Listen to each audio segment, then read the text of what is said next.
তেলিয়ামুড়া থানার অন্তর্গত ২২ঘড়িয়া এলাকা থেকে ২০ বছরের যুবক অভিজিৎ দাসের নিখোঁজের ঘটনায় থানায় ডায়েরি করার ৯ দিন অতিক্রান্ত হয়ে গেলেও নিখোঁজের ঘটনার এখনো কোনো ধরনের কিনারা করতে পারেনি কুম্ভকর্ণের নিদ্রায় আচ্ছন্ন তেলিয়ামুড়া থানার পুলিশ।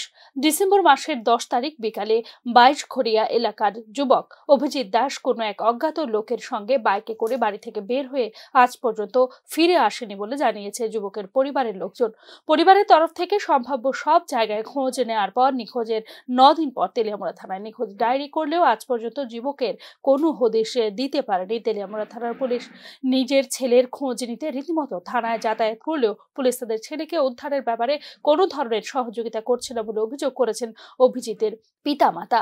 অসহায় বৃদ্ধ পিতামাতা নিজের একমাত্র ছেলেকে ফিরে পাওয়ার জন্য তেলিয়ামুড়া থানার পুলিশের প্রতি আস্থা হারিয়ে রাজ্যের মুখ্যমন্ত্রী তথা স্বরাষ্ট্রমন্ত্রীর কাছে সাহায্যের আবেদন জানিয়েছেন। আমার ছেলে যাচ্ছে বাড়িতে, স্বরাষ্ট্রমন্ত্রীর কাছে এটাই আমার দাবি। আমার ছেলে বাড়িতে পুলিশের শরণাপন্ন হয়েছেন আপনারা? কিরকম সারা দিয়েছে? কোনো দিন কোনো আজ পর্যন্ত কোনো সারা পাইছি না আমরা। তেলিয়ামুড়া থানা নেই এটা? তেলিয়ামুড়া থানা। তেলিয়ামুড়া থানা পুলিশের ভূমিকাটা কি করবেন, ভালো না খারাপ?